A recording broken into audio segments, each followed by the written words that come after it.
हमने हेडिंग क्या लिखा जरा बताओ तो, rules for electronic configuration. Yes, rules for electronic configuration. अच्छा, कल से आपकी फिजिक्स की क्लास 8 बजे चालू होगी, 9:15 तक चलेगी। मैंने एसएमएस भी कर दिया, लेकिन फिर भी ध्यान दीजिए, 1 घंटे 15 मिनट का चलेगा। बच्चों जरूरत है क्योंकि जल्दी जल्दी कोर्स कंप्लीट करना है ना। अच्छा, जो लोग मुझसे पी ब्लॉक उस समय पढ़ते थे वो बिल्कुल चिंता ना करें, है ना। इसके 2 रास्ते हैं। एक रास्ता ये है कि मैं पी ब्लॉक समाप्त होते ही उसको पूरा एक साथ पी ब्लॉक 2.5-3 घंटे 4 घंटे का जो होता है अपलोड कर दूंगा। इस बार का मैंने पी ब्लॉक में बहुत बढ़िया तरीके से पढ़ाया है। मॉर्निंग में आप में से कुछ बच्चे मेरे साथ पी ब्लॉक पढ़ते हैं, तो वो लोग बिल्कुल ना घबराएं। एक तो ये तरीका है कि आप कोई दिक्कत नहीं, आप टेंशन फ्री होकर अपना काम करें। जैसे में समाप्त होता है मैं यूट्यूब पे जस्ट अपलोड कर दूंगा, बिल्कुल ना घबराएं। और दूसरा तरीका ये है कि आप उतने बच्चे अब दोबारा आधा घंटा एक्स्ट्रा समय दे दें, मैं आपको अलग से पढ़ा दूंगा। दोनों में से जो प्रिफर करेगा मुझे एसएमएस करके बता दीजिए। तो पहला बच्चा है n+l रूल, जो दूसरा है अफबाउ प्रिंसिपल,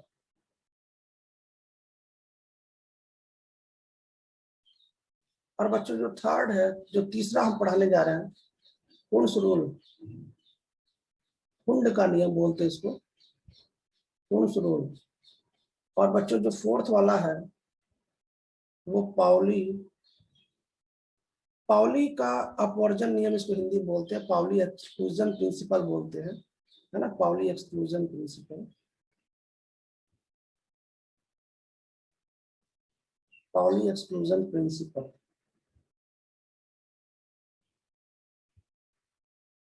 ये 4 ऐसे नियम हैं जिनको हमें पढ़ना है, एक एक करके पढ़ते हैं ना। अच्छा, मैं इसमें बहुत डिटेल नहीं बताऊंगा, हम फटाफट बताएंगे ना, क्योंकि ये बहुत सिंपल है। देखो ऐसा है, इलेक्ट्रॉनिक कॉन्फ़िगरेशन मतलब ये हुआ कि हमें इलेक्ट्रॉन को भरना है, हमें इलेक्ट्रॉन को फिल करना, हमें इलेक्ट्रॉन को भरना है। तो इलेक्ट्रॉन को भरने के लिए एक स्टेबल रूल बनाया गया था, ताकि जब हम इलेक्ट्रॉन को भरे तो वो इलेक्ट्रॉन स्टेबल हो जाए। इसके लिए एक स्टेबल तरीका बनाया गया था।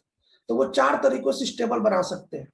सबसे पहले n+l रूल ये बताता है कि किसकी एनर्जी ज्यादा है, किसकी एनर्जी कम है। क्यों? क्योंकि इलेक्ट्रॉन को हमें कम एनर्जी में पहले भरना है, उसके बाद ज्यादा एनर्जी, उसके बाद ज्यादा एनर्जी, ऐसे करके आगे बढ़ना है। क्यों? क्योंकि आपको भी पता है कि जिसकी एनर्जी कम होती है वो ज्यादा स्टेबल होता है। तो सबसे पहले हमारा उद्देश्य होगा कि अपना इलेक्ट्रॉन में ज्यादा स्टेबल में भरूं। तो इलेक्ट्रॉन भरने का जो प्रोसेस है वो n+l रूल से शुरू होता है। लेकिन प्रश्न ये है कि हम इलेक्ट्रॉन n+l रूल से तो भर तो देंगे, लेकिन किस ऑर्डर में भरेंगे? तो हमारा अबाव प्रिंसिपल जो डायग्राम बनाते हैं 1:2:2 इस प्रकार से आ जाएगा। लेकिन ठीक है, यहाँ तो सही है। लेकिन तीसरा ऑर्डर ये है कि सर इलेक्ट्रॉन हम भरेंगे तो कैसे भरेंगे? क्योंकि एस में तो 1 ऑर्बिटल है, चलो ठीक है, काम चल जाएगा। लेकिन सर पी में तो 3 ऑर्बिटल है, अगर मुझे 4 इलेक्ट्रॉन भरना तो कैसे भरेंगे? या कोई इलेक्ट्रॉन सीधा भर दे, उल्टा भर दे, तब कैसे होगा? तो उसके लिए भाई साहब हुंस आए थे, हुंड ने बताया था, साहब देखो इलेक्ट्रॉन ऐसे, देखो इलेक्ट्रॉन भरने का काम एक एक करके लोगों ने बताया था। उसके बाद इलेक्ट्रॉन तो आप भर दोगे, लेकिन मान लो कि अगर आपके पास 4 इलेक्ट्रॉन भरना हो और आपके पास पी में 3 ऑर्बिटल हो, तो कोई हो सकता है कि आप पहले अब दूसरे में ही पेयरिंग करके छोड़ दे, या हो सकता है कि पहले में 2 इलेक्ट्रॉन सीधा सीधा भर दे। तो उसके बाद पाउली साहब आए। पाउली ने क्या बोला था कि एक डब्बे में आपको दोनों इलेक्ट्रॉन सेम साइड वाला नहीं भरना है, आपको दोनों इलेक्ट्रॉन अपोजिट साइड में भरना है, एक सीधा और एक उल्टा। तो बच्चों इन सभी के सहयोग से ना हमने एक इलेक्ट्रॉनिक कॉन्फ़िगरेशन बनाया और स्टेबल इलेक्ट्रॉनिक कॉन्फ़िगरेशन बनाया, और वो चलता है। ठीक है, चलिए देखते हैं। पहले n+l रूल की बात करते हैं। n+l रूल क्या है? देखो, जब मैं आपको बोहर मॉडल पढ़ाऊंगा, बोहर मॉडल, तो जो बोहर मॉडल होता है बच्चों में, बोहर मॉडल वो बताता है ऑर्बिट। ऑर्बिट, ऑर्बिट मतलब सेल।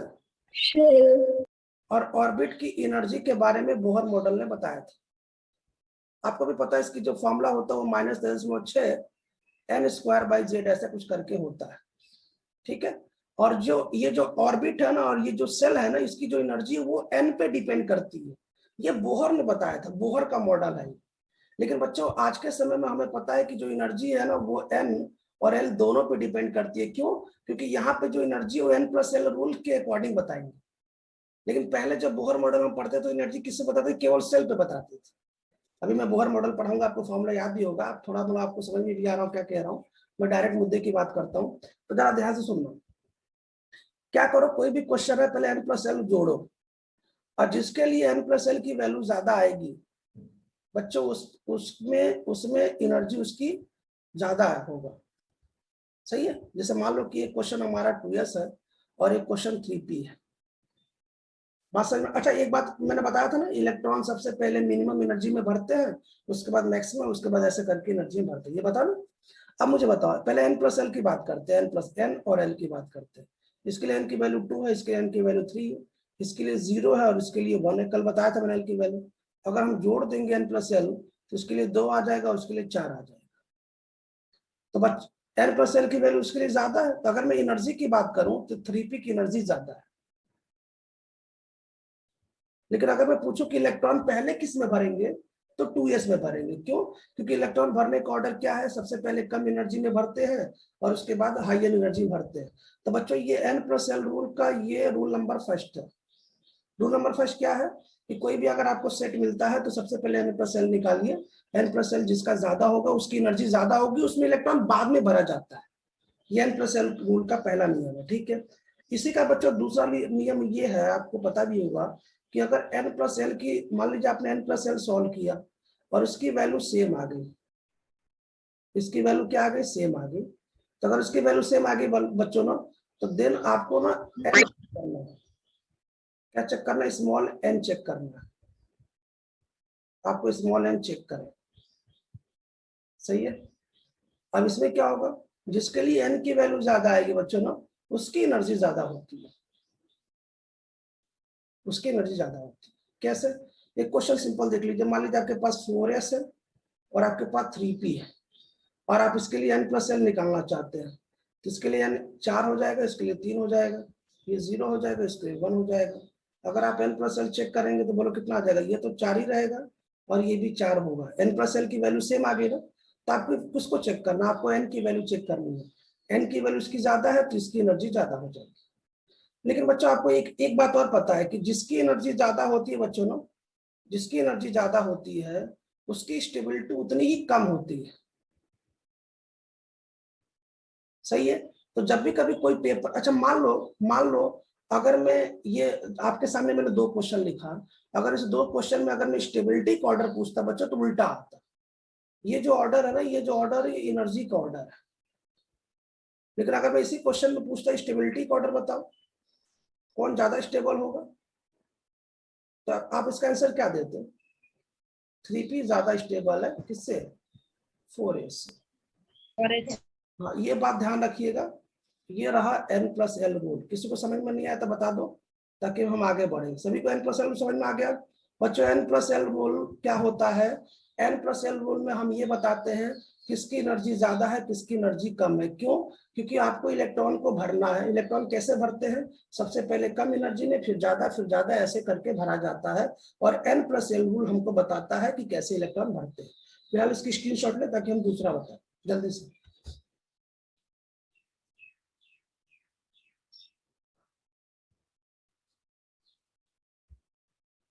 इसको हटा दे। ठीक है। अब देखो बच्चों, सबसे पहले तो हमें n प्लस रूल समझ में आ गया। ठीक है। n प्लस रूल क्या बताता है, किसकी एनर्जी ज्यादा है किसकी कम है, यहां तक समझ में आ गया।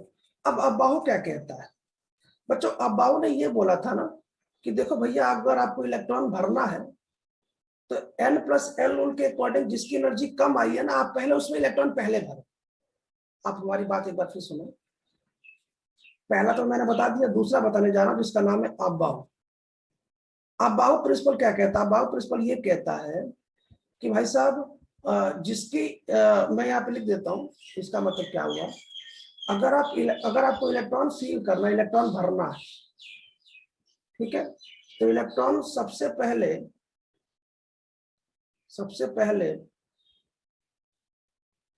लोअर एनर्जी, सबसे पहले लोअर एनर्जी में भरते हैं। ठीक है। उसके बाद हायर एनर्जी में भरते हैं और ये ऑर्डर ऐसे चलता रहता है। यही तो अबाउ साहब ने बोला था। अबाउ साहब ने क्या बोला था कि आपको इलेक्ट्रॉन सबसे पहले लोअर एनर्जी में भरना है, फिर हायर में भरना है।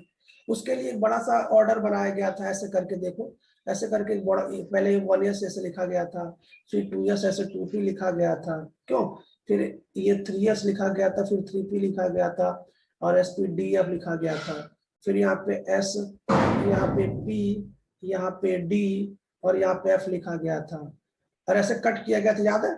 जैसे पहले कट करेंगे, पहले इलेक्ट्रॉन किसमें भरेंगे, 1s में, उसके बाद इलेक्ट्रॉन किसमें भरेंगे, 2s में। क्यों, क्योंकि हमें इलेक्ट्रॉन एनर्जी के इंक्रीजिंग ऑर्डर में भरना है। तो इसके बाद इलेक्ट्रॉन किसमें भरेंगे, फिर 2p में इलेक्ट्रॉन भरेंगे, फिर किसमें भरेंगे, 3s में इलेक्ट्रॉन भरेंगे, फिर किसमें भरेंगे, 3p में भरेंगे, फिर किसमें भरेंगे, 4s में भरेंगे, फिर किसमें भरेंगे, 3d में भरेंगे, फिर किसमें भरेंगे, 4p में भरेंगे। ये हमारे इलेक्ट्रॉन भरने का ऑर्डर है, ठीक है ना। इलेक्ट्रॉन भरने का ऑर्डर आपको पता भी था, मैंने जस्ट जल्दी जल्दी फॉर्मेलिटी लिख दिया फास्ट में, है ना। तो ऐसे अबाउ प्रिंसिपल, अबाउ कोई साइंटिस्ट नहीं है, अबाउ एक नाम है, जर्मन भाषा का शब्द होता है। अबाउ का मतलब होता है बनाना, बिल्डिंग करना। तो देखो आप बना ही तो रहे हो, आप एक सीरीज बना रहे हो, सबसे लोअर एनर्जी, देखो लोअर एनर्जी, उसके बाद हायर एनर्जी, उसके बाद हायर एनर्जी, उसके बाद हायर एनर्जी, उसके बाद हायर एनर्जी, और इसी ऑर्डर में इलेक्ट्रॉन को भरना, इसी तो अबाउ प्रिंसिपल कहते हैं। आप इसकी स्क्रीनशॉट ले लो ताकि मैं होम्स रूल बताऊं।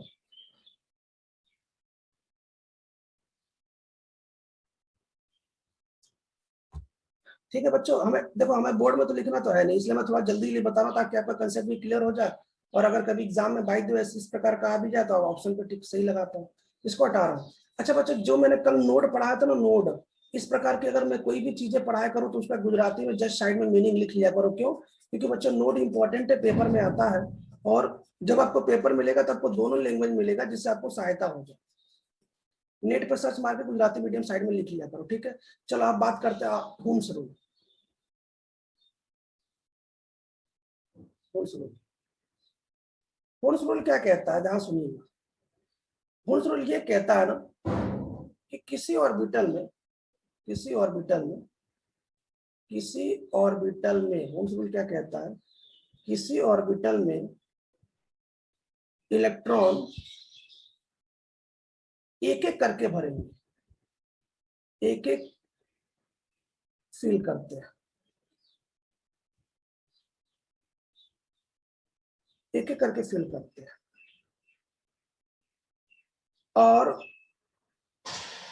और उनका डायरेक्शन, उनका डायरेक्शन, किसका डायरेक्शन, इलेक्ट्रॉन के स्पिन का, लिख देता हूं यहाँ पे, स्पिन ऑफ इलेक्ट्रॉन, और उनका जो डायरेक्शन है ना, जो आप फील कर रहे हैं, वो सेम डायरेक्शन होना चाहिए, ठीक है। इसके बाद उसने क्या बोला था, जब ऑर्बिटल एक एक करके फील हो जाए, एक एक करके भर जाए, तब आप पेयरिंग करेंगे, देन पेयरिंग करें, देन पेयरिंग करते हैं। बच्चों मैंने ऐसे जानबूझ के इस भाषा में लिखा, जल्दी से आपको समझ में आ जाए।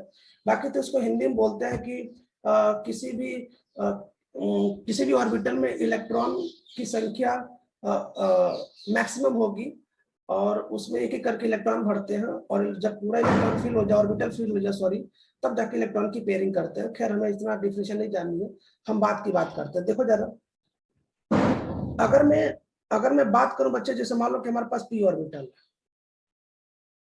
मान लो हमारे पास पी ऑर्बिटल है, ऐसे पी ऑर्बिटल है, ठीक है।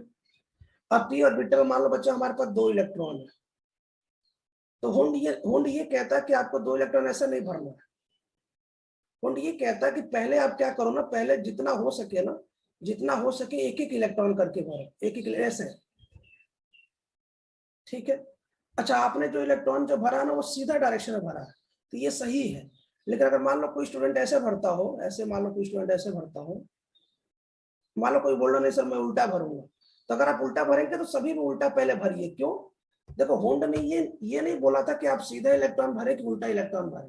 हुंड ने बस ये बोला था कि जब आप इलेक्ट्रॉन भरे तो सीधा भरे तो सीधा ही चलिए, उल्टा भरे तो उल्टा ही चलिए, जब तक चलिए जब तक पूरा भर ना जाए। अब कोई बोले नहीं सर मैं पहले एक बार सीधा भरूंगा एक बार उल्टा भरूंगा, ऐसा नहीं। हुंड ने बोला था कि साहब अगर आप उल्टा भर रहे हैं तो उल्टा भरते चलिए और सीधा भर रहे हैं तो सीधा भरते चलिए, लेकिन तब तक भरिए जब तक पूरा डब्बा ना भर जाए, पूरा ऑर्बिटल ना भर जाए। और जब ऑर्बिटल भर जाए तब आप इलेक्ट्रॉन की पेयरिंग कर सकते हैं। ये हुंड साहब ने कहा था। ठीक है, इसका मतलब ये दोनों स्टेटमेंट सही है, ऊपर और नीचे दोनों वाला सही है। क्लियर है, बात समझ में आ रही है? इसके एक स्क्रीनशॉट लीजिए ताकि 2-3 एग्जांपल जल्दी निकल, बहुत जल्दी समाप्त हो जाएगा ये। अच्छा, मान लो किसी को 4 इलेक्ट्रॉन भरना हो, क्या ध्यान सुनिए। तो बच्चों ये देखो, ये 3 हो गया, अब पूरा डब्बा भर गया ना। अब हुंड साहब कहते हैं कि आप पेयरिंग कर सकते हैं। आपने पेयरिंग कर दी। अब जैसे मान लो किसी ने ऐसे भर दिया, देखो 3 हो गया ना। अब हुंड साहब कह रहे हैं कि आप पेयरिंग कर सकते हैं, 4 हो गया। ठीक है, लेकिन आप ऐसा नहीं भर सकते। अभी ऐसा नहीं कि मुझे 4 भरना है, तो ऐसा नहीं भरे 1 2 3 4, ये गलत है ना। उनने क्या बोला था कि पहले आप सीधा भरिए या उल्टा भरिए, लेकिन पहले पूरा ऑर्बिटल एक एक करके भर दीजिए। जब पूरा डब्बा भर जाए तब जाके पेयरिंग करना है। ये हुन्स का नियम है और इसे बोलते हैं हुन्स रूल। तो आप इसकी स्क्रीनशॉट ले ताकि मैं आगे चलूं, जिसको बोलते हैं पाउली एक्सक्लूजन प्रिंसिपल। इसको हटा दें, इसको हटाते हैं। और बच्चों सबसे लास्ट का नियम सुन लीजिए।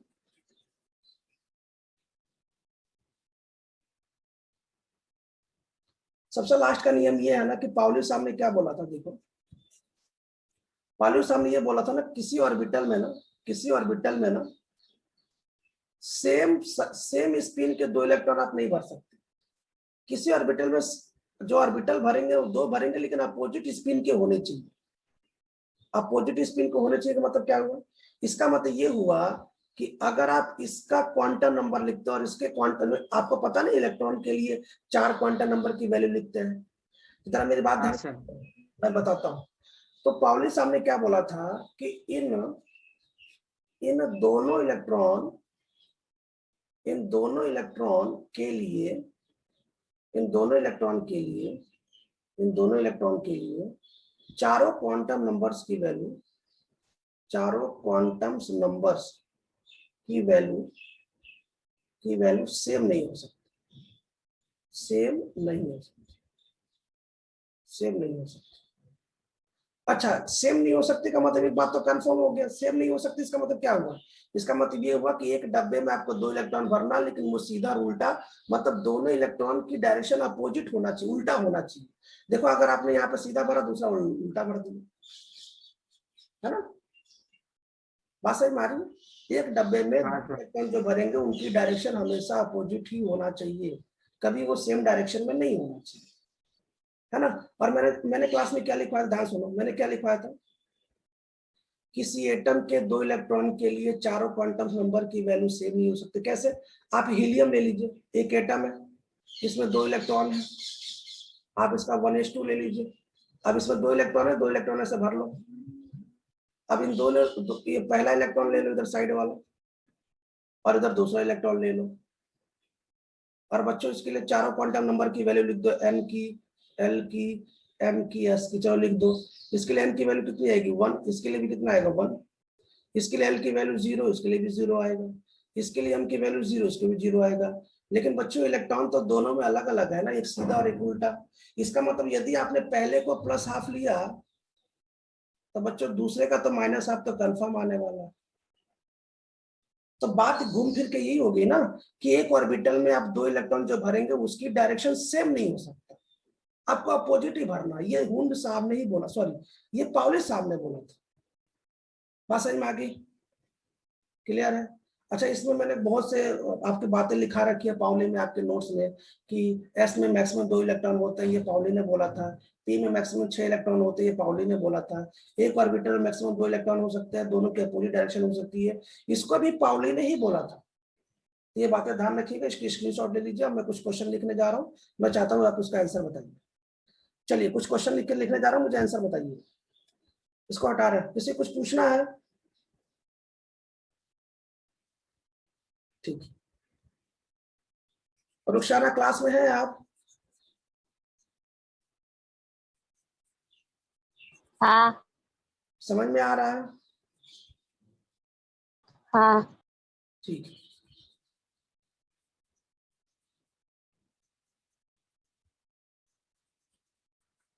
चलिए बच्चों कुछ क्वेश्चन लिख रहा हूँ, देखता हूँ कौन बताता। पहला क्वेश्चन,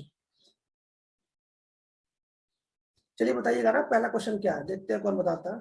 क्वेश्चन ये है कि आपको बताना है, आपको बताना है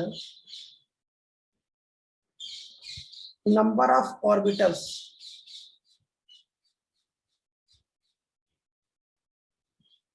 number of orbitals in n equal to 3। ये तो आसान क्वेश्चन है, लेकिन चूंकि इस टाइप का क्वेश्चन आता है इसलिए मैं करा दी। चलिए आंसर बताइए जल्दी से। 5 5 किसने बोला? भरत भाई तूने बोला ना। हाँ, और बताइए। 9 9 होगा। 9 होगा। चलिए बच्चों इसको सॉल्व करने के ना, इसको सॉल्व करने के फिलहाल मैं आपको 2 तरीके बताता हूँ, 2 मेथड बताता हूँ, ठीक है। पहला मेथड जो हम पढ़ेंगे डायरेक्ट, मतलब जो अभी मैंने क्वांटम नंबर से पढ़ाया था। आप मुझे बताइए यदि n बराबर 3 है तो l की वैल्यू कितनी होती है? क्या होती है बता दीजिए। बताया तो था मैंने कल। -2 -1 0 +1 +2 0 होगा, 1 होगा। अबे +1 +2 कहां से आ गया? ये कौन सा कह रहा है? ये इसकी वैल्यू n-1 तक होती है यार। वो m की वैल्यू बोल रहा है। नहीं l की वैल्यू पूछ रहा हूं मैं। पहले l की वैल्यू बता, छोड़ो। पहले n से l में जाएगा कि तो डायरेक्ट m में चला जाएगा? पहले इस तरीके से पहले आप n से l में जाइए, ठीक है? यहां तक क्लियर हो गया? ठीक है। अब बच्चों अगर l बराबर 0 है तो l बराबर 0 मतलब m, हम ऑर्बिटल की बात करते हैं। m ऑर्बिटल बताता है और हमें ऑर्बिटल ही पूछ रहा है, तो m बराबर कितना आएगा? 1 ही आएगा, क्योंकि l बराबर 0 किसके लिए ऐसे होता है। ऐसे अगर l बराबर 1 है तो किसके लिए? p होता है ना। तो ऑर्बिटल कौन कौन से होंगे? -1 होंगे, 0 होंगे, +1 होंगे। ये जो मैंने कल बताया था उसके अकॉर्डिंग एक ऑर्बिटल इसमें होगा, इसमें 3 ऑर्बिटल होंगे। तो 3 और 1 कितने हो गए? 4 हो गए ना। अब l बराबर 2 किसके लिए होता है? d के लिए होता है। d के लिए होता है ना। d में कितने ऑर्बिटल होते हैं? 5। या तो ऐसे गिन लो, देखो 1 2 3 4 और 5। तो m की वैल्यू कौन कौन सी होगी? -2, -1, 0, +1 और +2। तो टोटल गिनो तो कितना हुआ? 1 ऑर्बिटल यहाँ, 3 ऑर्बिटल यहाँ, 3 1 4 और 5 यहाँ। टोटल आंसर कितना है? 9। ठीक है, ये तो एक तरीका है जिसको आप जानते हैं भाई। अगर 3 ऑर्बिट होगा, n बराबर 3 तो टोटल ऑर्बिटल आपके 9 आने वाले। इसकी स्क्रीनशॉट ले लीजिए। 1 मिनट में ये कट होगा, आपको दोबारा फिर से जुड़ जाना, ये बात याद रखिए। जो बीच में कट होगा फिर से जुड़ जाना। तो बच्चों सेकंड तरीका जो बता रहा हूं आपको, वही तरीका अप्लाई करना है। ये तो मैंने ऐसे बता दिया कल का क्वांटम नंबर की प्रैक्टिस के लिए। इसको हटा रहा हूं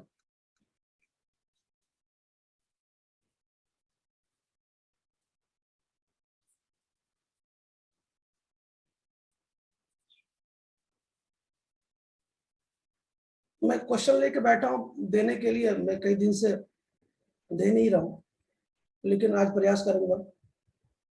दे दूं, लैपटॉप में ही पड़ा है। क्लास होने के बाद लैपटॉप बंद कर देता हूँ। जरा मेथड 2 देख लीजिए बच्चों। मेथड 2 है फॉर्मूला, और मैं आपसे रिक्वेस्ट करता हूँ कि नीट में ये फॉर्मूला ही अप्लाई करें। 10 केवल n। जब कभी सेल से सबसेल जाना हो तो केवल n। अभी क्वेश्चन भी कराता हूँ। और जब कभी सेल से ऑर्बिटल जाना हो ना, वाला फॉर्मूला n²। ठीक है। और जब कभी सेल से इलेक्ट्रॉन जाना हो ना, 2n²। 2n²। अब मुझे एक बात बता, ये सेल है ना, सेल से किस में जाना? ऑर्बिटल में। तो सेल से ऑर्बिटल का फॉर्मूला क्या है? n² मतलब 3 का स्क्वायर मतलब 9। Direct answer. कुछ समझ में आ रहा है कि नहीं समझ में आ रहा है भरत भाई? हाँ समझ में। अब इसकी एक फोटो ले ले यार। एक क्वेश्चन उसमें भी करा देता हूँ, पहले वाले क्वेश्चन करा देता हूँ। देखो जरा ध्यान सुनना। क्वेश्चन क्या है कि number of subshell in n equal to 3 कितना आएगा? 3. सबसेल भी 3 ही आएगा यार, और क्या। क्यों? क्योंकि अब अच्छा आपको ये पता है ना n का मतलब सेल होता है या ऑर्बिट होता है। बच्चों अगर मैं यहाँ पे सेल लिखूं या ऑर्बिट लिखूं तो कंफ्यूज मत होना। देखो 3 ऑर्बिटल नहीं, मेरी बात सुनो एक बार जरा फिर देखो। ये सेल में क्वेश्चन देता है, ठीक है। हो सकता है कि ये क्वेश्चन ऑर्बिट में दे, तब भी वही बात है। हो सकता है ये क्वेश्चन स्मॉल n में दे, तब भी वही बात है। आपका फॉर्मूला यही लगाना है, सेल से सबसेल स्मॉल n, सेल से ऑर्बिटल n² और सेल से इलेक्ट्रॉन 2n²। ठीक है, तो ये भी क्वेश्चन हो गया। इसके भी एक स्क्रीनशॉट ले लीजिए। एक क्वेश्चन और करा देते हैं। आपको पता है ना नीट में ये बड़ा फेवरेट क्वेश्चन है, ये बहुत जल्दी पूछता भी है, मतलब आसानी क्वेश्चन है। एक क्वेश्चन और कर लेते हैं बच्चों। नंबर ऑफ इलेक्ट्रॉन, अब ये केवल भरत भाई बताएगा और कोई नहीं। Number of electron in equal to 3, बोलो जी।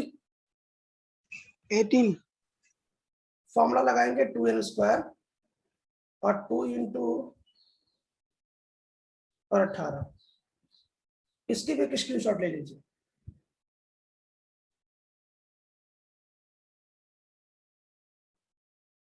अब एक क्वेश्चन और पूछता हूं, इसका आंसर भी केवल भरत ही बताएगा और कोई नहीं बताएगा ना। एक क्वेश्चन और, इसको हटा रहा हूं। एक लास्ट क्वेश्चन हो। लास्ट क्वेश्चन क्या देखना, लास्ट क्वेश्चन ये है कि number of electron in P shell, बोलो भरत भाई बताओ।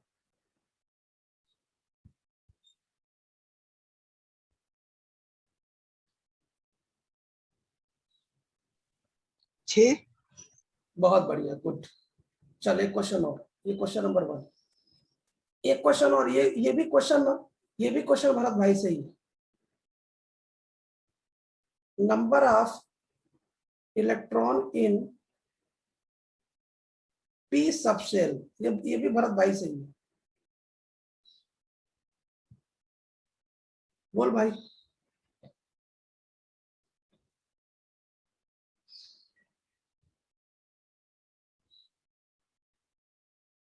मैं जल्दी बोलना, टाइम नहीं है।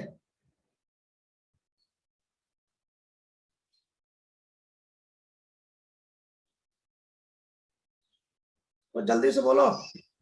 सर 6 ही होगा। अब तो दोनों एक ही लिखा हूं क्या? दोनों मतलब ये कैपिटल लेटर ये सेल है, ये स्मॉल लेटर ये सब सेल है, तो मतलब मैंने ही गलत लिख दिया। तो यार KLMNOP, भाई साहब तू जहां से पढ़ के ना एटॉमिक स्ट्रक्चर, वहां पे कंसेप्ट क्लियर नहीं। देख ले भैया, ये कैपिटल पी बच्चों, यही सेल है, सेल या ऑर्बिट। जब भी मैं कैपिटल की बात करूं, कैपिटल पी का बात करूं, तो उसके लिए एन की वैल्यू बच्चों 6 होती है, 6। यहाँ पे एन की वैल्यू क्या होगी? 6। और किसी भी सेल में इलेक्ट्रॉन का फॉर्मूला क्या होता है? 2n²। 2. 2 इंटू 6 का स्क्वायर, ये आंसर आएगा 72। भरत भाई समझ में आया कि नहीं समझ में आया? तो कुछ तो बोल। हाँ. अच्छा, पी सबसेल का मतलब क्या हुआ बच्चों? पी सबसेल मतलब ये हुआ कि पी में 3 ऑर्बिटल, और सबसेल में इलेक्ट्रॉन अगर पूछे तो आपको अच्छे से पता है कि इसमें 6 इलेक्ट्रॉन। तो बच्चों सबसेल में तो उतने इलेक्ट्रॉन होते हैं जितना ऑर्बिटल। देखो सबसेल हमेशा स्मॉल लेटर का यूज से किया जाता है, और बच्चों सेल ऑर्बिट ये हमेशा कैपिटल लेटर का यूज करते हैं। तो मैं आपसे रिक्वेस्ट करता हूं कि एन की वैल्यू ध्यान रखिएगा, यहाँ पे धोखा हो सकता है, और मुझे पूरा उम्मीद है आपको समझ में आ गया होगा। इसमें से तो आप गलती मत करना, ठीक है? स्क्रीनशॉट ले लीजिए। चलिए नेक्स्ट क्वेश्चन लिखते हैं। भाई अब तो गलती नहीं करेगा ना? अब तो गलती नहीं होगी ना? पूरी क्लास में पूरा बता दिया ना, समझ में आ गया? भरत भाई तू एक और बता दे, तो ऐसे देखने में तो अच्छा लगता है मुझे, लेकिन तू एक क्वेश्चन और तो मुझे बता दे कि एन सेल में कितने इलेक्ट्रॉन? 4 तो मार खाएगा तो सही हो जाएगा, बेवकूफ। इतना पढ़ाने के बाद में 3 4 5 6 जैसे लग रहा, मतलब ठीक तो है ना? 32 सर 32। हाँ सही है। 2n², ये देख n ये रहा, ये देख ये रहा। तो तुम्हें कितनी बार बोलूं कि जब भी कभी सेल का क्वेश्चन पूछो, इलेक्ट्रॉन का क्वेश्चन पूछे, तो तुझे 2n² फॉर्मूला लगाना है। वो जानबूझ के n की वैल्यू नहीं देगा, वो तुझे k एलिमेंट के फॉर्म में देगा। तू डॉक्टर बनने वाला, तू भूल जाता बार बार। खैर कोई बात नहीं, इसको मैं हटाता हूँ।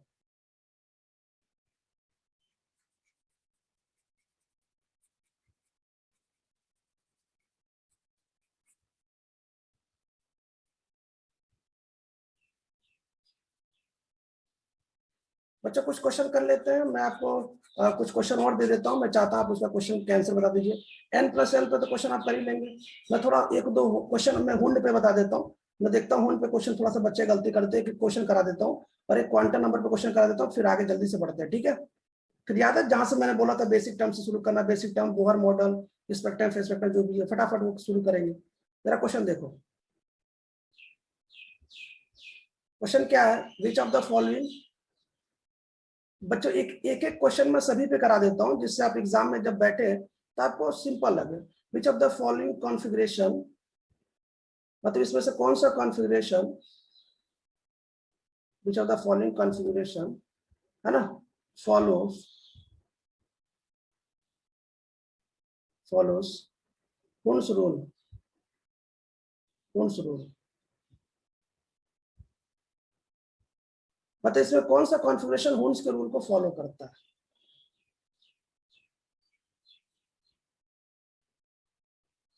ठीक है, ये क्वेश्चन है। मैं इसके 4 ऑप्शन दे देता हूं, देखता हूं कौन बता। मैं पहले नहीं बोलूंगा, आप ही में से कोई आंसर बोलेगा तो मुझे ठीक लगेगा। मैं 4 ऑप्शन दे देता हूं। मैं यहाँ पे लिख देता हूँ ए ऑप्शन, सब लोग ध्यान देखिएगा ना। यहाँ लिख देता हूँ हीलियम, हीलियम मतलब 2 हो गया, 2 इलेक्ट्रॉन आपने भर दिया। उसके बाद एक डब्बा ऐसे बना देता हूँ, ऐसे, और ऐसे डब्बा बना देता हूँ ऐसे, और इसमें ऐसे लिख देता हूँ, ठीक है? ये बी ऑप्शन, बी ऑप्शन में फिर से मैं हीलियम बना देता हूँ, है ना? उसके बाद ऐसे, और उसके बाद मैं इसमें 3 इलेक्ट्रॉन ऐसे भर देता हूँ। इसके बाद सी ऑप्शन, सी ऑप्शन में वही ऐसे मैं हीलियम बना देता हूँ। फिर उसके बाद 2 इलेक्ट्रॉन ये रहा, और फिर उसके बाद बच्चों 3 इलेक्ट्रॉन फिर से बना देता हूँ।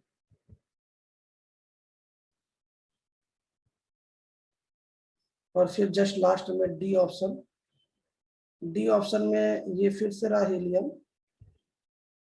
और यहाँ पे 2 इलेक्ट्रॉन, और यहाँ पे मैंने ऐसे बना दिया। चलिए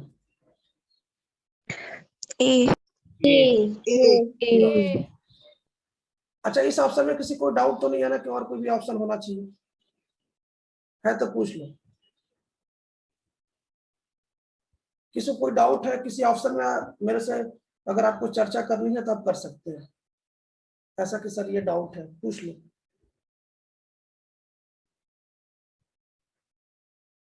किसी को डाउट है, कोई चर्चा करनी है? नहीं। अच्छा बच्चों, मैं आपको एक बात बताता हूँ, मुझे भी थोड़ा सा बात सुनिए।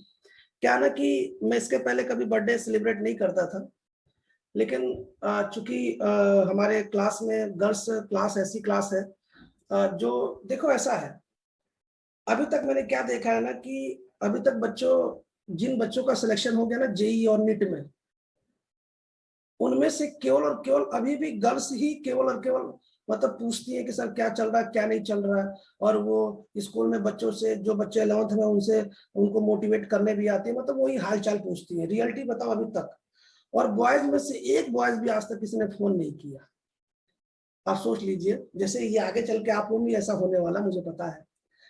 तो बच्चों अब क्या हुआ ना कि लास्ट में बात करूं, मेरा बर्थडे सेलिब्रेट किया, मुझे बहुत अच्छा लगा। इस बार तो और अच्छे सेलिब्रेट किया, इस बार बहुत अच्छा लगा। और उसकी वीडियो भी है, मैं आपको दिखाऊंगा तो आपको बहुत मजा भी आएगा। और उसकी वीडियो में पूरी रिकॉर्डिंग भी है जिसमें सभी स्टूडेंट ने एक एक करके बोला भी है, और किसी दिन हम लोग सुनेंगे तो आप लोग को बहुत मजा आएगा।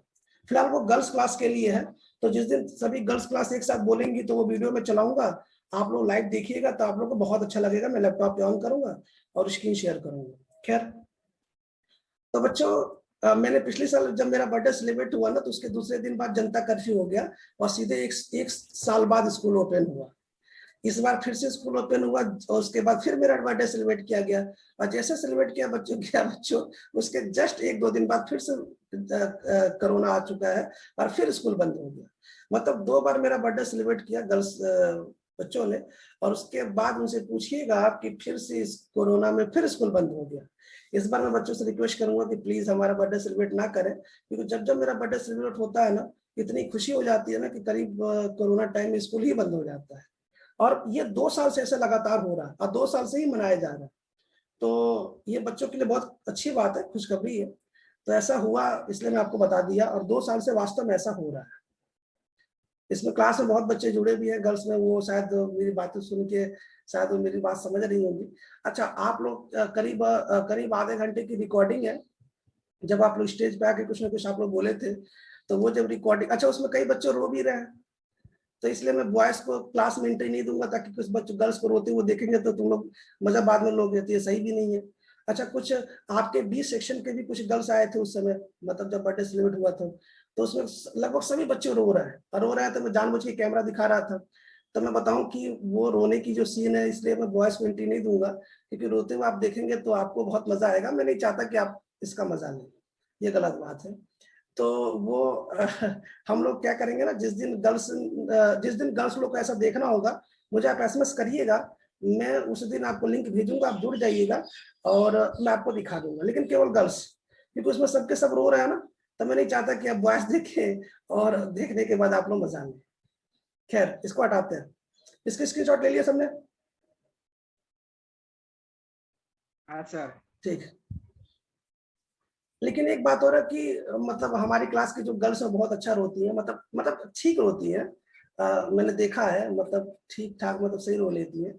और मैंने पूरा प्रयास किया कि ना रोए। इस समय मेरी बातें वो सुन भी रही होंगी, मैं उनको नहीं देख पा रहा हूँ, लेकिन मैंने सभी की रिकॉर्डिंग की है, और आप भी देखना चाहते होंगे कि कैसा लगता होगा उस समय का वो पल। ठीक है, तो आप मुझे बताइएगा, और मैं उस दिन वो क्लास कभी संडे शाम को हम लोग ऐसे बैठ के सब लोग क्लास में देख लेंगे, और गर्ल्स में अगर चाहे तो वो पेरेंट्स के साथ भी बैठ के देख सकती है, क्योंकि कैसे बर्थडे सेलिब्रेट किया गया था और कैसे आप लोग क्लास में बैठ के रो रहे थे। तो बच्चों, पेरेंट्स को भी लेके बैठा दीजिएगा, ताकि आपको भी पता चले कि आप लोग कितना अच्छा स्पीच देते हैं। स्पीच मतलब स्टेज पे आके आपने बहुत बढ़िया मतलब बोला भी था, बहुत अच्छा भी लगा था। बायो सर भी साथ में थे, उस समय मैंने टोपी भी पहनी थी, मतलब टोपी आप लोगों ने पहनाया था मुझे। केक भी कटा था, आप लोगों ने मुझे गिफ्ट भी दिया था, बहुत बहुत धन्यवाद।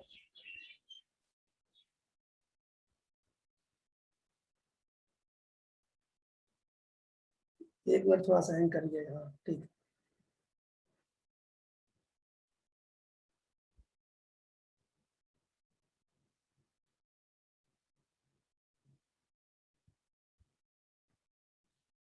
मैंने सोचा था ना कि इस बार जब फेयरवेल होगा ना, तो फेयरवेल के बाद मैं इस वीडियो को चलाऊंगा, जब पूरी गर्ल्स की टीम एक साथ आएगी ना, तो वो वीडियो बिल्कुल चला दूंगा एक साथ, जिसमें सभी बच्चे रो रहे थे और अच्छा स्पीच उन्होंने दिया था। लेकिन खैर, फेयरवेल भी नहीं हुआ, कुछ भी नहीं हुआ। लेकिन खैर बात है, जब सिलेक्शन हो जाएगा ना, सिलेक्शन पार्टी में हो सकता है तो आप लोग को बुलाया जाए। खैर, जरा देखिए बच्चों, 4 ऑप्शन। पहला ऑप्शन क्या, देखो क्वेश्चन क्या है कि which of the following is correct for 4D electron. 4D electron के लिए इसमें से क्या सही है, मैं लिखता हूं। n बराबर 4, l बराबर 2, s बराबर +½ बच्चों मैं b की बात करता हूं, n बराबर 4। बच्चों इस प्रकार के भी क्वेश्चन नीट में आते हैं, आपने देखा होगा कि इस प्रकार के क्वेश्चन भी पेपर में आ चुके हैं। l बराबर 2 और s बराबर 0। बच्चों सी ऑप्शन, n बराबर 4 हो जाएगा, l बराबर 3 हो जाएगा, और s बराबर भी फिर से 0। और लास्ट का डी ऑप्शन क्या है, n equal to 4, n equal to 4 हो जाएगा, l इक्वल टू 3 और लास्ट का s equal two plus half. A. अच्छा b और c क्यों नहीं होगा? जीरो नहीं होता ना। जीरो नहीं होगा। यस बच्चों, देखो याद रखना s की वैल्यू कभी भी जीरो होता नहीं है, s की दो ही वैल्यू होती है, एक प्लस हाफ और एक माइनस हाफ। ठीक है। अच्छा बच्चों 4d का मतलब होता है, 4d मतलब n इक्वल टू 4 लेना है और l इक्वल टू 2 वैल्यू लेना है, और s की वैल्यू कुछ भी हो सकता है। ये ऑप्शन नंबर 1 हो गया, इसकी स्क्रीनशॉट ले लीजिए। ले लिया? ठीक है। तो बच्चों मैंने उधर का पूरा पोर्शन समाप्त कर दिया, पूरा पोर्शन समाप्त कर दिया।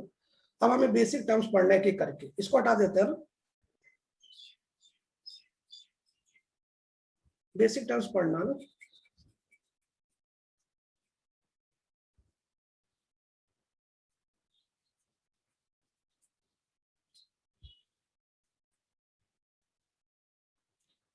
जा देखना बेसिक टर्म्स क्या है, जैसा वो देखिए बेसिक टर्म्स।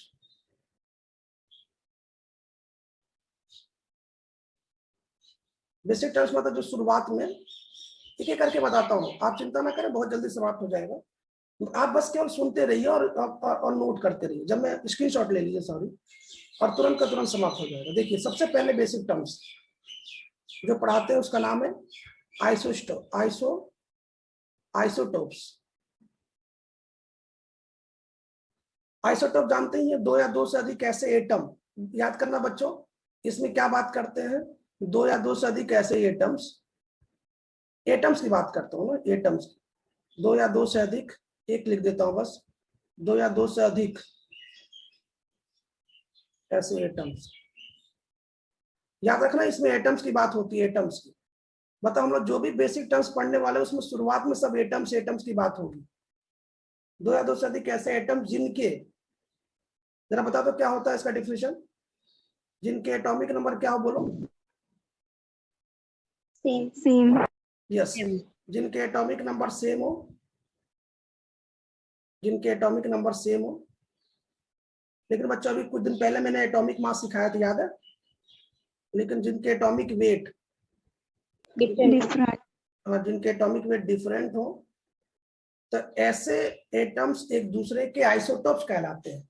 मैं बार बार आइसोटोप्स नहीं पढ़ाऊंगा, मतलब बार बार मैं इतनी बड़ी डिफिनेशन नहीं लिखूंगा, केवल एक लिख दिया मैंने ताकि आपको ध्यान रहे। चलिए आपका फेवरेट एग्जांपल ले लेते हैं, कार्बन 6 और 12 ले लेते हैं, और बच्चों कार्बन 6 और ये 13 ले लेते हैं। आप देख लीजिए इन दोनों में एटॉमिक नंबर तो सेम है लेकिन एटॉमिक वेट डिफरेंट है। बच्चों ये दोनों एक दूसरे के आइसोटोप्स होंगे। ठीक है। एक और एग्जांपल जो सबसे फेमस है, 1H1, 1H2 और 1H3। ये भी क्या है? एक दूसरे के आइसोटोप्स। एक बात और सुन लीजिए बच्चों, आपको बताया भी है, मैंने पढ़ा भी दिया, लेकिन फिर भी एक बार रिकॉल कर देता हूँ। पूरे आइसोटोप्स में ना केवल हाइड्रोजन ही ऐसा एटम है ना जिनके आइसोटोप्स के नाम है। बाकी ऐसा नहीं कार्बन 12 को कोई नाम है, कार्बन 13 कोई नाम है, नहीं। आपको ऐसे पढ़ना कार्बन 12, कार्बन 13। लेकिन बच्चों आप इसको ऐसे पढ़ सकते हैं, आपको पता नहीं इसको क्या पढ़ते हैं, इसको प्रोटियम पढ़ते हैं। याद है कि नहीं याद है? हाँ। इसको ड्यूटेरियम। ड्यूट्रियम पढ़ते हैं, और इसको ट्रिटियम। ट्राइटियम पढ़ते हैं। अच्छा इन तीनों में क्या अंतर है? इन तीनों में कोई मेन अंतर बताओ तो। न्यूट्रॉन का। हाँ, इन तीनों में देखो, सबसे पहले अगर मैं न्यूट्रॉन की बात करूं तो इसमें न्यूट्रॉन 0 होता है, इसमें न्यूट्रॉन 1 होता है, इसमें न्यूट्रॉन 2 होता है, पहली चीज। दूसरी चीज ध्यान से सुनना बच्चों, ये वास्तव में ये हाइड्रोजन है, सबसे ज्यादा यही पाया जाता है हाइड्रोजन में, करीब 99% यही पाया जाता है। और ये भी हाइड्रोजन, लेकिन ये भारी हाइड्रोजन है, heavy hydrogen, heavy hydrogen, heavy hydrogen. और ये कौन सा हाइड्रोजन है बच्चों? Radio active hydrogen. कुछ आना बोलो यार। हाँ सर। तो जब कभी आपसे ऐसे क्वेश्चन पूछे ना कि बताओ हाइड्रोजन के आइसोटोप्स में कौन सा रेडियो एक्टिव है, कौन सा रेडियो एक्टिव बच्चों, तो आप इस पर टिक लगाएंगे। इसको ऐसे भी लिख सकते हैं, जब देखो इसको ऐसे ट्राइटियम भी लिखते हैं, या इसको ऐसे भी लिख सकते हैं 1T3 भी लिख सकते हैं, कंफ्यूज नहीं होना ना। अच्छा अगर मैं इसकी बात करूं बच्चों, तो इसको ऐसे ड्यूट्रियम, इसको ऐसे कैपिटल डी भी लिखते हैं, कैपिटल डी ड्यूट्रियम, या इसको ऐसे 1D2 भी लिख सकते हैं ड्यूट्रियम, ये बात ध्यान रखिएगा। तो बच्चों ये हैवी हाइड्रोजन। अच्छा इसके जो फॉर्मूला बनते हैं क्या बनता है, H2O, इसको बोलते हैं पानी, इसको बोलते हैं नॉर्मल वाटर, सामान्य जल, जब घर में पीते हैं नॉर्मल वाटर, है ना। और बच्चों ये है DTO, इसको बोलते हैं भारी जल। क्यों? क्योंकि भारी हाइड्रोजन से बनेगा तो भारी ये बनेगा, क्यों? ऐसा नहीं है, इसको बोलते हैं हैवी वाटर। ये सब आप जानते हैं ना, याद रखिए, जेई में सब क्वेश्चन पूछा जा चुका है, तो नीट में भी आ सकता है, हैवी वाटर, भारी वाटर। अच्छा दोनों का मॉलिक्यूलर वेट कितना होता है बता दो तो, इसका मॉलिक्यूलर वेट कितना होता है 18, और इसका 20। भैया स्क्रीनशॉट ले लीजिए, जितना मुझे पता था मैंने आपको बता दिया।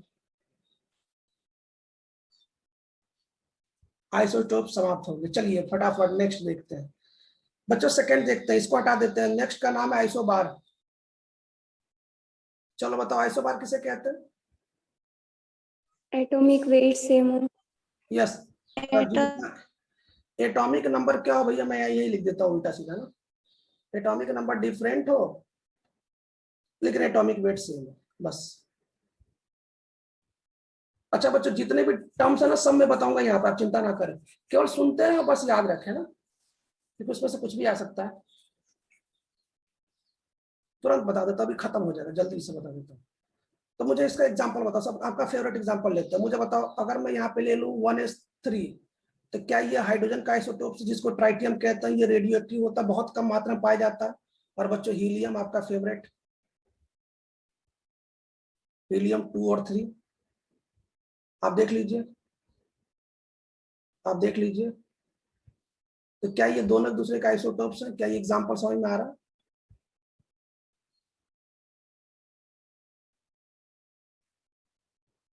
ये एग्जांपल नंबर 2 होगा, जल्दी से फास्ट कॉपी कर लीजिए, जल्दी से।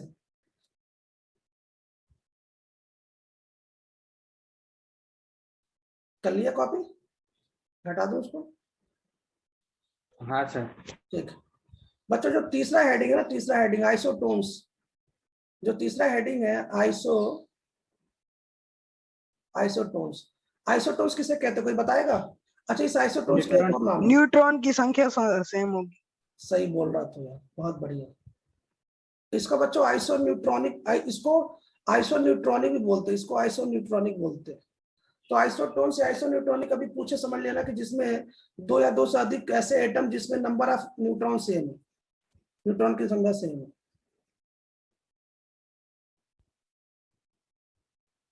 यहाँ डायरेक्ट लिख देता हूँ, ठीक है। इसका एक एग्जांपल लिख देता हूँ जिससे आपको तुरंत समझ में आ जाए, बहुत ज्यादा डिटेल नहीं जाते हैं, लेकिन याद रखिए इसका दोनों नाम है ना।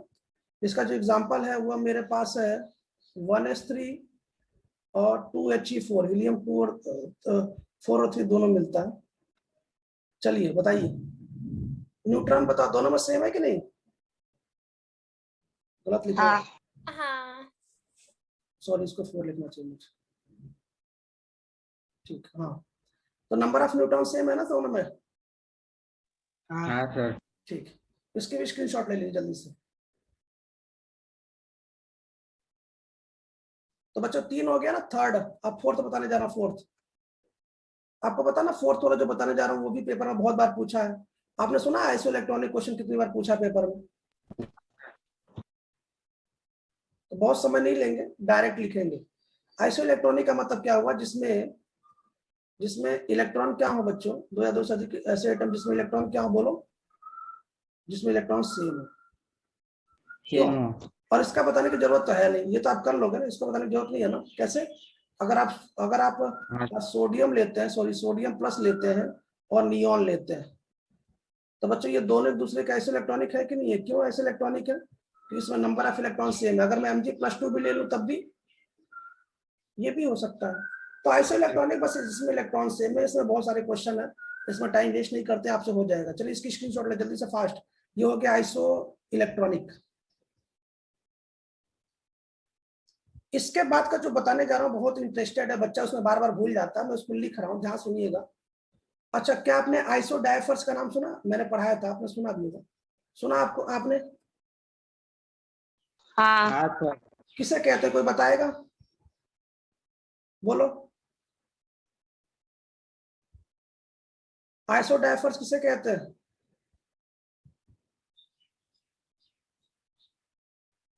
अरे कुछ तो बोलो, आइसोडायफर्स किसे कहते हैं?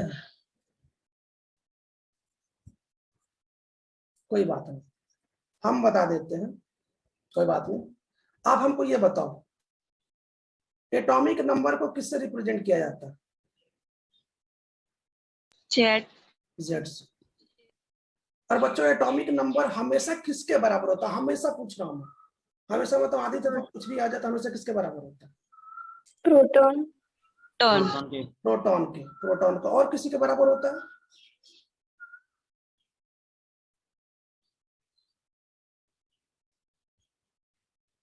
क्या और किसी के बराबर होता है? कुछ कहना चाहते हैं कोई भी? हमेशा एटॉमिक नंबर हमेशा और किसी के बराबर होता है, ऐसा कुछ कहना चाहते हैं आप? नहीं। मैं नहीं जानता। न्यूट्रल। अगर आप यहाँ पे नंबर ऑफ इलेक्ट्रॉन लिखते हैं ना, नंबर ऑफ इलेक्ट्रॉन, तो बच्चों ये नंबर ऑफ इलेक्ट्रॉन के बराबर एटॉमिक नंबर हमेशा तब होगा ना जब आप न्यूट्रल वाली कहानी लेके चलेंगे।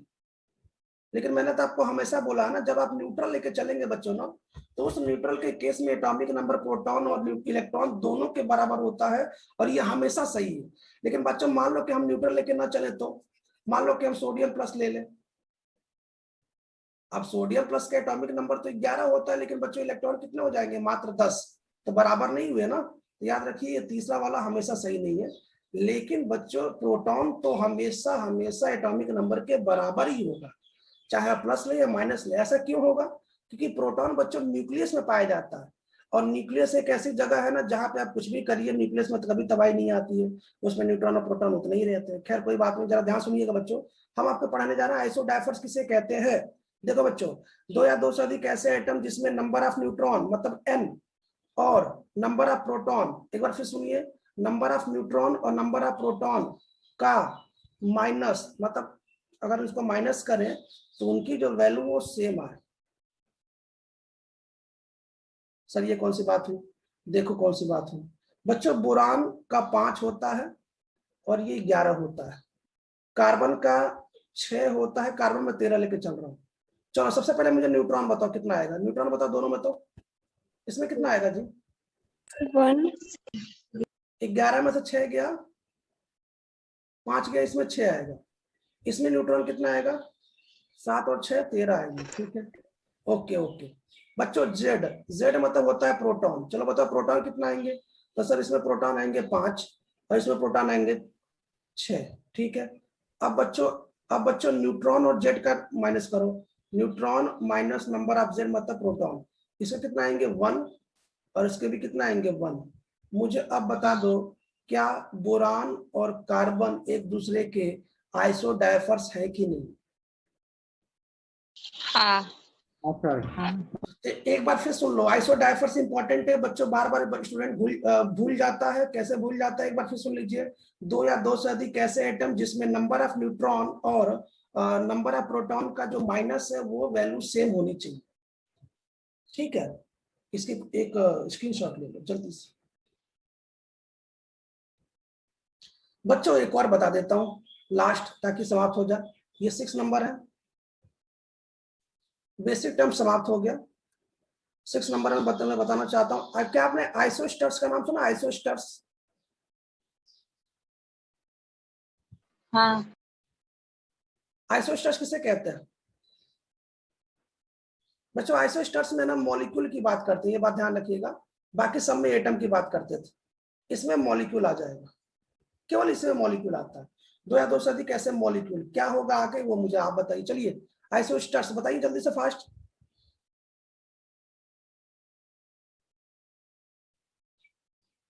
अरे बोलो ना जल्दी से, नहीं बोलोगे?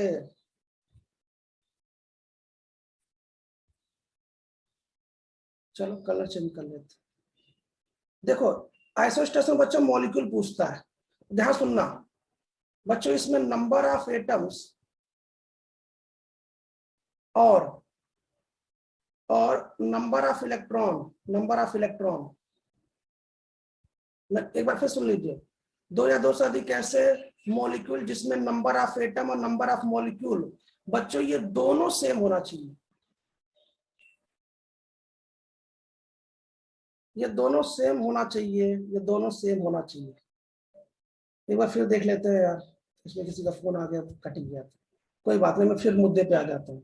एक बार फिर देखो मैंने क्या बोला, एक बार फिर देखो जरा, 2 या 2 से अधिक ऐसे मॉलिक्यूल जिसमें नंबर ऑफ एटम्स और नंबर ऑफ इलेक्ट्रॉन बोथ दोनों सेम होना चाहिए, तो मान लो कभी आपको ऐसा मॉलिक्यूल दिखाई दे बच्चों, मान लो कभी ऐसा मॉलिक्यूल दिखाई दे दे और ऐसे मॉलिक्यूल में दोनों सेम आ जाए, तो आप क्या बोलेंगे, सर ये आइसोस्टर्स है।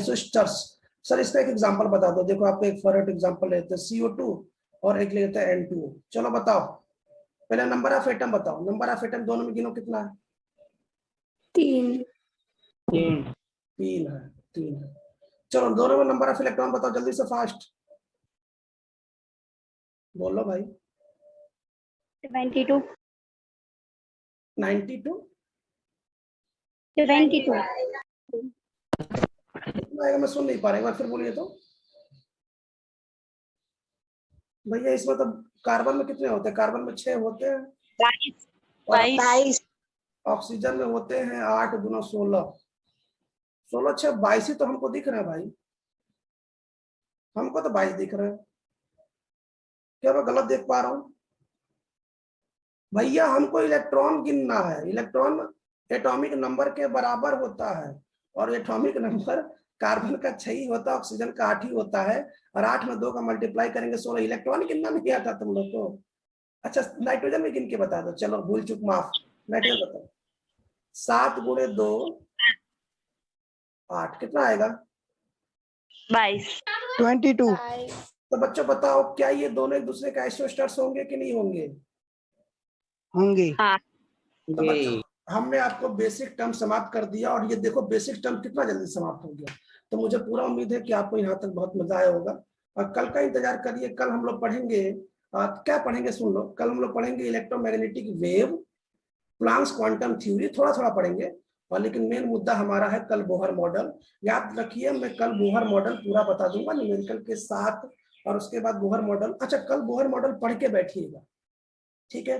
तो सभी को गुड मॉर्निंग, सभी को गुड इवनिंग, और आपसे रिक्वेस्ट है कि यहाँ तक नोट्स कंप्लीट कर लीजिएगा, पढ़ लीजिएगा, लेकिन भाई साहब बोहर मॉडल पढ़ के बैठना प्लीज यार, ताकि मुझे जल्दी बताओ और आपको जल्दी समझ में आ जाए। चलिए, तो स्क्रीनशॉट आपने ले लिया यहाँ तक, ठीक है? आज क्लास को हम लोग मिलते हैं कल टाइम से।